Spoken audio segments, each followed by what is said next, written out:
tino kaponi bunge podho pio wandae makomyo dong nono wich bar maradhai biro mako ogai mar ODM miyo ng'ano mabiro tayo lemo mar tend kweth manok e od bura e kinde mathoth mag osewuok oko kanyiso kit lony magin go e tayo kweth manok e od bura. Jogo molap dhog gin nong ne lemono okoni lemono dwaro chia kod bidhruok mar tayo ganda e gino magi godo nyakla kod somo malach makisumu losa buyu jo Osiro Milio Diambo ne kom mar jatend kweth manok e od bura ka e thulono Mili ne obeda chienge komno ma owinjore obedie mana kod jatend kweth manok e od bura. Thank you, Mr. Speaker. I can see the House is welcoming me because I'm getting used to sitting in minority leadership position. Atodoko ni maleng ODM nyalo walo biti sanche ne lemono moko kuom jo od bura go manie ODM kalosi motegno kendo winjruok obedie ng'ano bimi lemono. Walter Nyabaga, Ramogi TV. Riwruok kor gwenge kar od bura ma Kasipul e kaunti ma Mabeyo chago chenro ma jiwo pith mag diek mag chak kaka yor ting'o malo yuto mag jokanyo mage kod konyogi e kedo gi nok mar chiemo e alworano.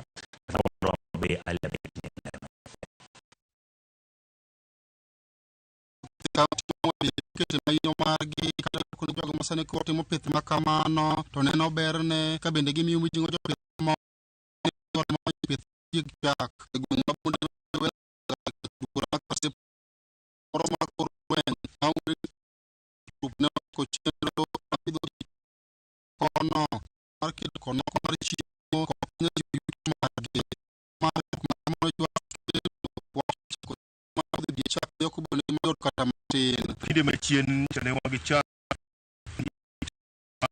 no kwa bedo medro ko de no akosi bedo ki ne nyuok ne nyalo miyo wa ni bedo gi dongruok yore mar medro mag bier ko ne yase mano kero no kwa mi otien foundation gi team mare kane gibiro wanyuok sai kuro wa neno ka wa hao bedo gi lok ni kichi dio kwa mechen ma bedo sa rogo ne kanyama ngwen kamulite yo kanyama gi pogore kage wacho ni yuto margi osebedo kamere ka mage pedho go no dwaro gi en diek mage pedho manyalo konyo medo bedo magi molo kaka en gi sani faida ma an korka korama seneno kum dieni chage wamadho o seche ma piny ber machak biro mang'eny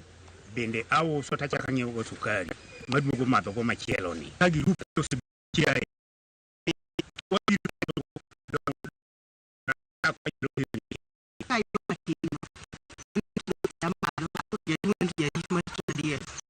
manyo chiemo madier chamo atindo kanyal manyo kichwang riwruok no dwani migepe mopore mag piny owacho kod mag jigi ochung' gi sir manyalo konyo tieko midhiero neno pith mag alworano. Riwruok moro mok mar piny owacho mang'ere ni Kwame Otiende Foundation en achiel kuom migepe go eko bedo ka jolo grubno e pith mag die chak magisebedo ka gitimo ne jo group okwayo director mondo migi support nikech ne gin gi diek to gionge gi nyuok. Koro nyuok mano migi ma wan go kamni nyuok achiel nyalo konyo kata nyithindo mang'eny e community. Koro mano omiyo wakelo nyuok mondo nyuok odi mamoko mondo members oyud timo marit mondo kaka mondo wadar ji weche mang'eny. Ineno ka en kaka kata ko jaduong' neno kod kata kawuono moro ma koro nyalo paro ni diende mondo tiemo nego chien moro inyiedho kamano. Waseyudo ni joma mine osedongo achien mang'eny kech gionge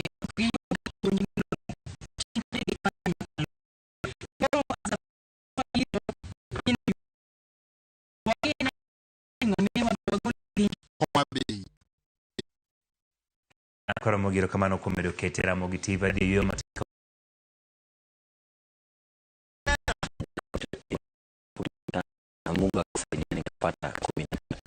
pesa ambaye nimeshida, nitaklia madeni zangu na still niongeze stock kidogo. Shabeki imenisort. Bonuses nazo ni no. Predictions. Unacheza na tu simu yako.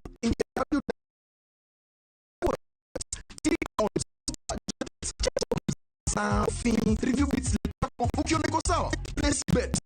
Sasa chezwe. Super chat. Time yako. Shabiki is authorized and regulated by license number 587.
Kamana dhiye? Ano kaluhi kamora mora. Okineka an mane nyimika. Enango ma ini dwaro?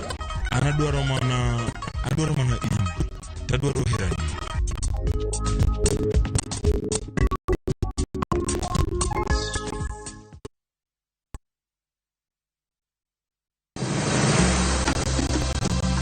Nakwa Ramogi. Bende ing'eyo nonro mar gweng'.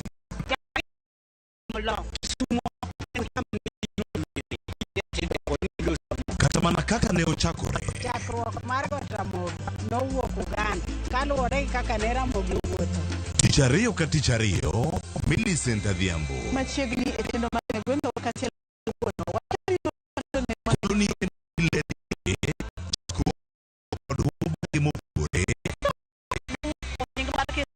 ei manyaka kaendi umbelandore kod ang'owa.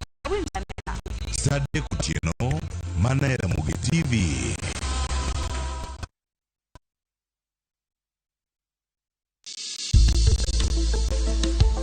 Ngimawa en gima duong' moloyo. Nego bene wayo kaka wadak chiemo maber. Ngima dhano. Ng'eyo en teko. Kodok korka ngima mar del, bedo gi ng'eyo nyalo kelo lokruok maduong'. Wacho ni kendo Ruth pile ni e penj laktar kaindi chiemo watiyo godo mondo wageng' tuoche. Wabiro wuoyo gi ji e yo mabiro mulo chunyi kendo miyo pachi yawre. Obwongo gi del gin ga gigo motimre nade moriwore. Koro gimi pidho obwongo mari luwore gi gino mipidho dendi. Riwri kod Ruth Otieno e penj laktar Manera TV. Penj laktar, ngima en mwandu.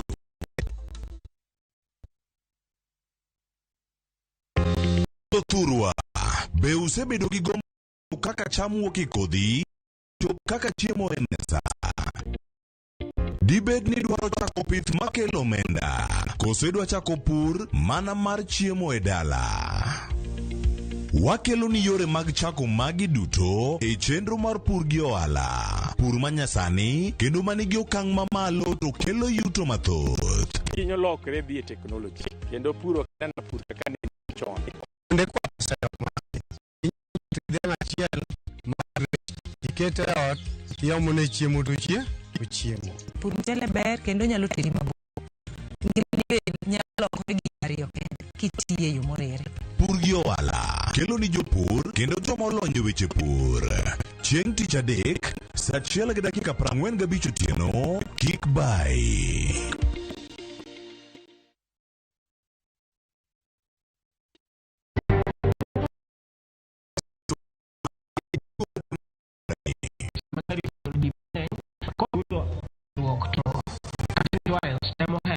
Bedi chenro makal, bedi masira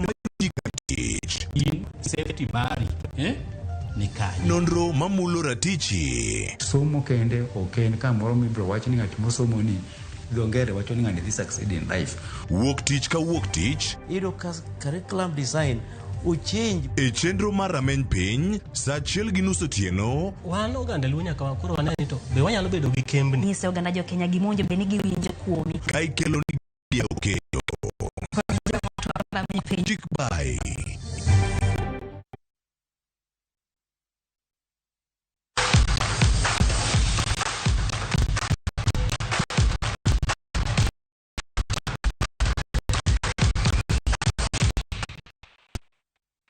Machiegni kampen mosegero matatu magagule yuto amagero tuke mag achiel kod chenro mag tuke mag adhula e skunde maduto itayo gi riwruok mar FKF nobagi e skul Maralal Comprehensive School e kaunti ma Samburu.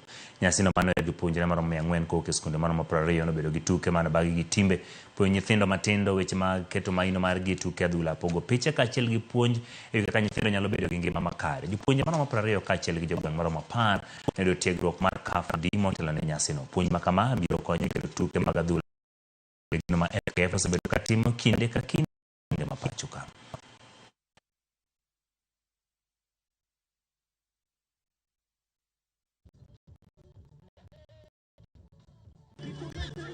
St. Mary's dhidi ya Mgambo. St. Mary's dhidi ya Mgambo. Mambo mazuri, mambo mazito.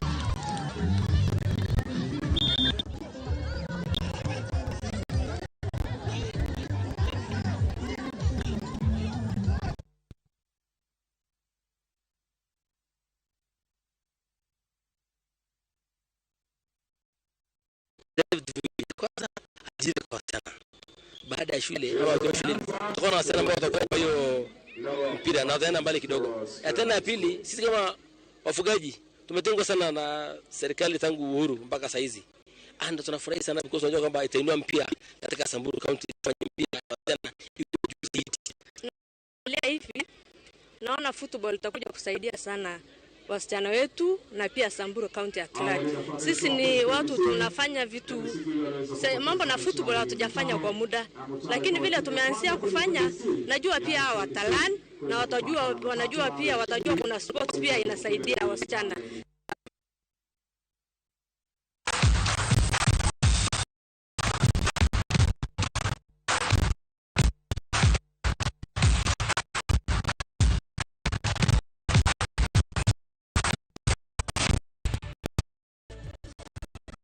Magira kamar chenro mar migago nitie jogo man achiel kachiel kokalo e Facebook page marwa. Kamano emas enosomo Jaramogi maber ka intie Nairobi CBD obedo odiochieng' makare. Kamano jalamo Japolo wacho ni an Ramogi TV kod jokanisa wa Africa Rome Salaba Church Ligala kod Barbara Church. Kamano mano jok man achiel kachiel e Facebook Linet chieng' aneno mos Ramogi takanti game rango kamano kuom TV akejo makare kan sound sana. I don't get it mondi mo chene no chelka chel ko ke Facebook marwa wacho neno chel ka chel ka entie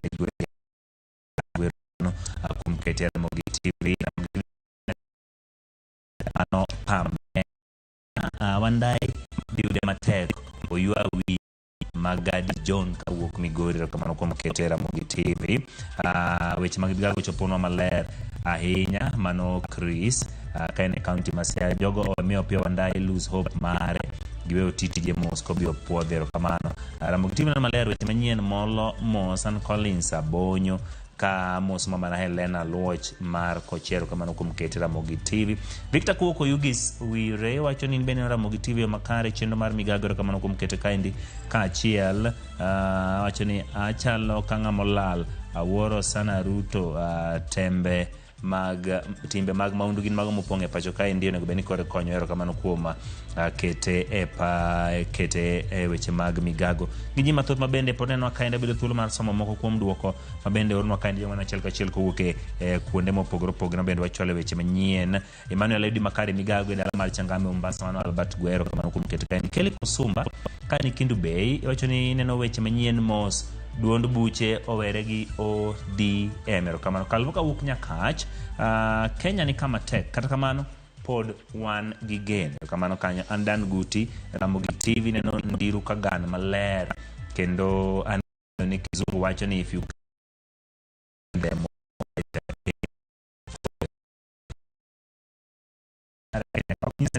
Ramogi TV Netflix ya Tanzania, Ramogi TV ler kendo kwa ne piny Kenya kwe kendo kamano kumkete kanyo. Ato Jamtau Dawasi wacho ni bas aneno chenro yo makaro kamano Jamtau Dawasi kuna chiel kachiel wuok Facebook page mar Ramogi TV.